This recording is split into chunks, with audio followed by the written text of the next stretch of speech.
In this video, we're going to look at how sound is represented and cover all the various bits of the specification that you need to know for this section of the course.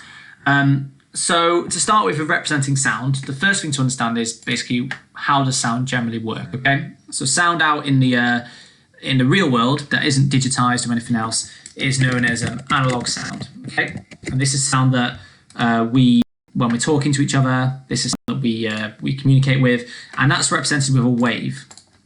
And you may have seen this before, but it's continuous, okay? Because sound waves generally travel like this, like so, and they're kind of a nice smooth wave as it goes up and down like so. And what we've got on here is the amplitude and the height of the wave. So the amplitude being kind of like how intense it is, and the height obviously being how high or low it is on there.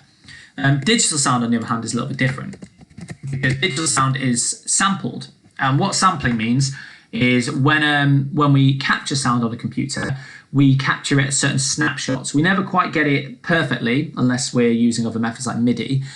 So we often take like snapshots. So it's almost the equivalent. The way to think about it is imagine looking at your phone and you're watching a video on, say, YouTube or something, and you're constantly taking screenshots, pressing the screenshot button on your phone, and you're going to get lots of pictures that you could put that together and recreate that video, I guess, but you're going to be missing gaps because your screenshotting is never going to be as quick as the original video is. So what you end up with is a digital layout that looks something like this instead, okay? So all of these bumps are known as samples, okay? So every time you take a snapshot of that sound, you get these little bumps or kind of, it looks a bit more wobbly and wavy. And basically the more samples you do, so the more these snapshots you take, basically the better quality your audio is going to be. But it's never going to be as exact. You'll always have some gaps compared to the original analog sound, okay? So one question you might get asked in the exam is, well, what is the difference between analog and digital sound? Well, analog sound is continuous, okay? And digital sound is discrete, okay? Which means it's basically captured at different points, okay? So in the exam, if you're ever asked, what is the difference? Just write, all you need to say is analog sound is continuous, digital sound is discrete, okay? And as I said to you before, sampling is a number of snapshots taken of that sound in a given time, in a time frame, e.g. seconds, minutes, whatever.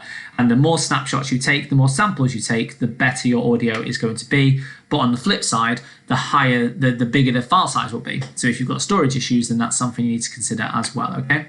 So that's a general overview of sound. So one question you could get asked in the exam, which you need to learn, is how is a sound wave is converted from a continuous wave into a discrete wave? And there's a few steps to this question. I'm going to write it over here so you can see it more clearly. Okay, stage one, you're going to need some way to capture the sound, okay? So you're going to need either a microphone or some kind of sound sensor to detect the sound waves. Let me just move that over across a little bit so it actually fits on the page. There we go. So that's stage one, okay? So you need some kind of method to capture the sound. So a microphone, sound sensor, whatever, to detect those continuous sound waves that are coming through. The next stage then is the wave itself needs to be converted into an electrical signal. So the wave is converted into an electrical analog signal. So that wave is taken and it's converted into an electrical signal. I mentioned before about the amplitude and the height of the wave. So that's kind of the amplitude is kind of how intense the wave is. So how close together it is, how big it is. And then the height of the wave is obviously, the height of the wave is how high the wave is, and amplitude is how close together or how far away it is. So the amplitude is kind of the distance between here and here, for example. That's the amplitude. So they can be closer together, whereas the height is obviously how big or high the wave actually is. So the next stage is that is measured. So the height and amplitude of the wave is measured. And the next stage is about saying sampling takes place at regular intervals. So like I said, like going back to that analogy before of taking screenshots on your phone, so the quicker you can do it, the more pieces you're going to have of that puzzle to piece back together.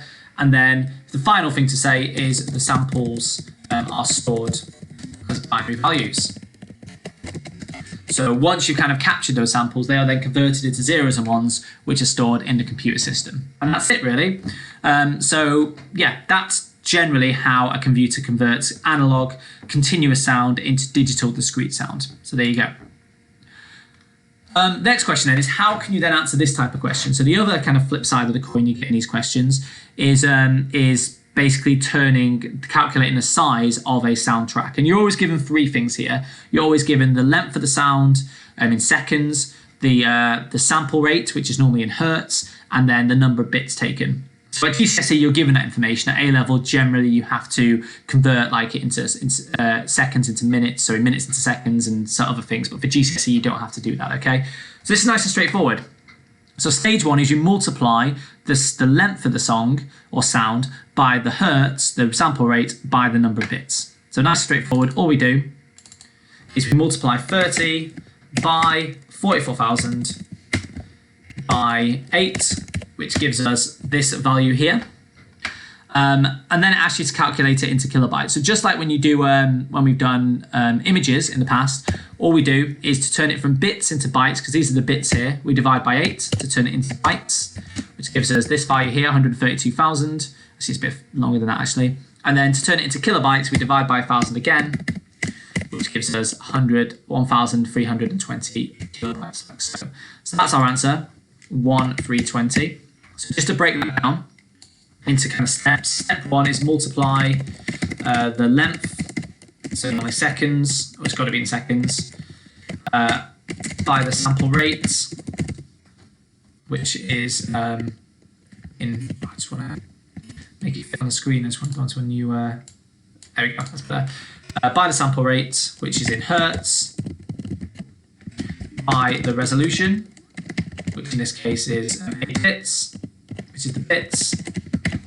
So multiply the length by the sample rate by the resolution, multiply those three together.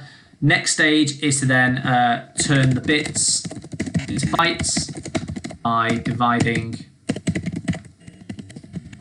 by 8. And then final step is to turn the bytes into kilobytes by dividing by 1,000. Okay. If I then wanted to turn this into megabytes, I would just divide by 1,000 again, and that would then turn it into megabytes. Okay. And there we go. So that's the method. It's always the same. If you follow that method, you won't go wrong on those types of questions.